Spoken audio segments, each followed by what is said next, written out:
Many thanks for staying with us on the news. Now, for the last 90 years, the month of October has been celebrated as Breast Cancer Awareness Month. It is called Pink October as people around the world adopt the pink color and display a pink ribbon to raise awareness about the importance of prevention and routine screening of the early diagnosis of breast cancer. Now, the most commonly diagnosed cancer globally.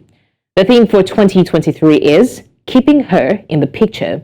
It is a call out to everyone, irrespective of their gender, to participate and remind their loved ones, such as their wife, mothers, sisters, and even close friends, to perform monthly breast self-examinations and go for routine mammography screening to detect this lethal condition right in the bud stage. Well, now joining us to unpack the day and talk about the relevance of the Breast Awareness Month, medical virologist and head of department, Microbiology Department at Adeleke University, Dr. Oladipo Kolawole, joins me now on the news to discuss this. Thank you so much, Dr. Kolawole, for joining us. Yeah, thank you for having me on this show this time around. It's a pleasure. Now, Dr. Kolawole, today is Breast Awareness, or this month rather, is Breast Awareness Month. And well, coincidentally, I'm wearing pink, which is a good thing. Now, talking about this month, in a society that often objectifies women's bodies, you know, a lot of times people are careful of what they say, careful how they pass information so as not to objectify or sexualize, especially a woman's body. How can we foster a more empowering narrative around breast health? Well, let me just start with this that you're wearing pink, but my tie is red, but my lacquer is also like pink. So that's acceptable. That's okay. That's acceptable. Yes. Yeah. So one of the things that we need to do, like the team for this year, is keeping her in the picture. For this month, is keeping her in the picture. It's a way by which we talk about it to our wives, our mother, our loved one, our aunties, our sisters, and if we have been talking before, telling them about breast cancer will not be difficult. And like you likely said earlier on, it is part of the leading causes of cancer in the world. So breast cancer is one of the leading causes of cancer. So the theme for this year is that they have to keep her in the picture. We need to talk about it. We need to encourage them. The husband need to encourage their wife. Grandfather need to encourage grandmother.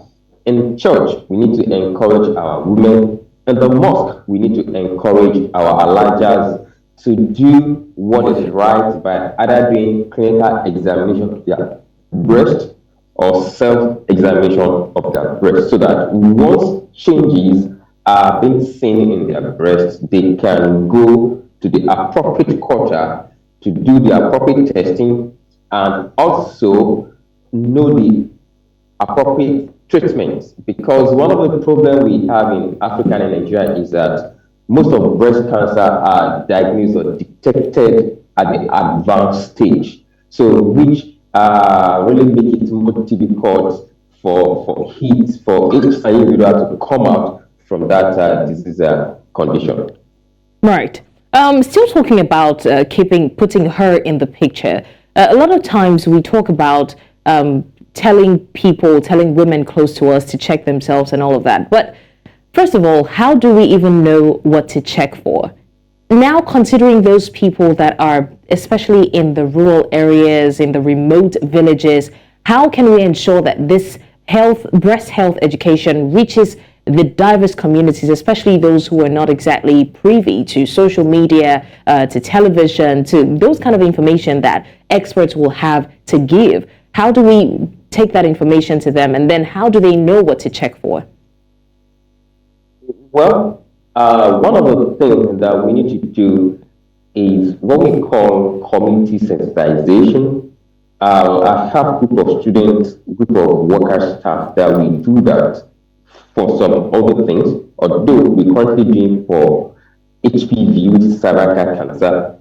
But what we need to do is to do community sensitization at both at the rural and the urban by the time we are doing the community sensitization, either like what we're doing as awareness, we can use radio, we can use leaflets, we can use flyers, we can use banners, and get it interpreted in the local language that it's going to be easier for them to understand. If I'm communicating within the Yoruba, I have it transcribed Yoruba or Hausa or Igbo TV. So once I have that, it's easier for me to get the message across. Then we need to get people that they trust in the community, because if someone has built they built their trust in such an individual healthcare worker, then it's easier for them to listen to such a person. And the process of the community awareness, sensitization,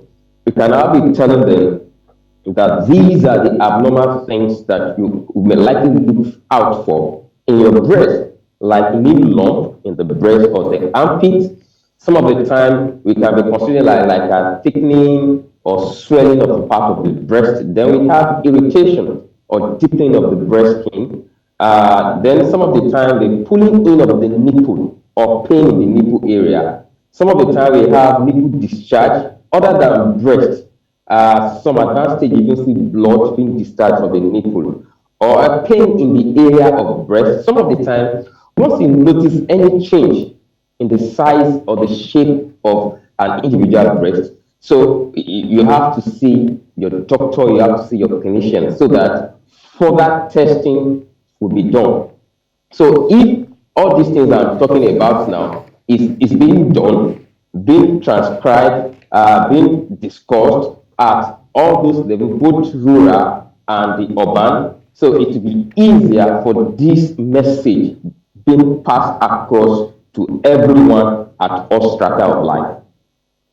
Right, medical virologist Dr. Oladipo Kolawole, thank you so much for joining us and sharing your opinion on Breast Awareness Month. Thank you for having me on the show. It's a pleasure.